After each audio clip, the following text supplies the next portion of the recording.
The first day of the NCAA Regional in Gary, Indiana didn't quite go how the Purdue Boilermakers had planned. No, not because they lost or didn't play well, but because the day began between Kent State and Kentucky and was the second longest NCAA tournament game in history, a game that went 21 innings. The game went so long that a rule that was brought up at a coaches meeting the night before that everyone laughed off nearly came into play. The rule that a game may not begin after 11 p.m. Central Time. The Purdue Boilermaker team has never prepared for a situation like Friday's ball game, one where it had to wait over 6 hours after getting to the ballpark before finally taking the field for a 10:40 first pitch. I know a lot of us watched some of the Kent State-Kentucky game on and off. We went out, watched it outside, then we went into the locker room and hung out for a little bit. Then later on, it was just a lot of pacing, ready to get going. Everybody was getting a little antsy, especially when it just kept going on and on. But I think guys handled it pretty well, and we're ready to go. So it's just kind of stayed just focused, I guess, just kept worrying about ourselves a little bit more. Let's say we had a cage too, so we got to go in and take swings in the later innings and stuff and stay loose that way too. But we just had to keep a focused mindset on what we were going to do. I was kind of back and forth as well, and then got sick and tired of it, so I just kind of sat in the locker room and just kind of watched you hit a little bit and just relax and try to stay focused. But after Kent State finally did knock off Kentucky 7-6 in 21 innings, the Boilermakers came to play, and so did their fans.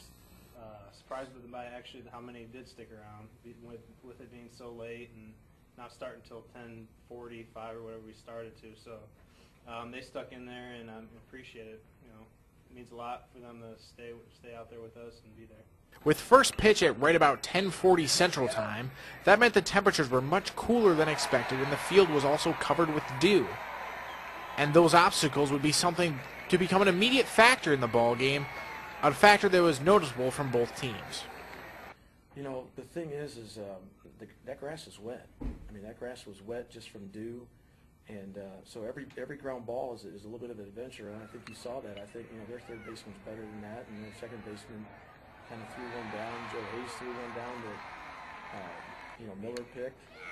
Perkins, threw a couple that weren't accurate, so I mean, it's a little bit because the ball is wet. Despite some of the blunders, Purdue pitcher Joe Hayes was able to throw a nice game. The senior threw 7 innings of one-run ball and racked up 7 strikeouts for the Boilermakers. Yeah, got out of some pretty big jams. Didn't do a very good job of getting the leadoff guy out today. I didn't do a very good job at all.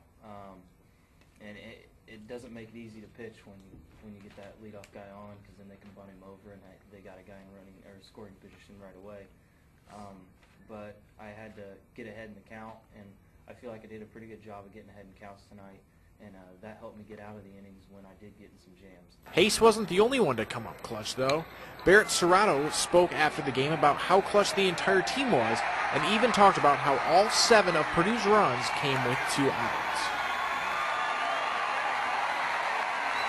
Yeah, I think, let's say I had that hit with 2 outs, and then Perk came up. I think we scored all 7 of our runs with 2 outs. I think we talked about too.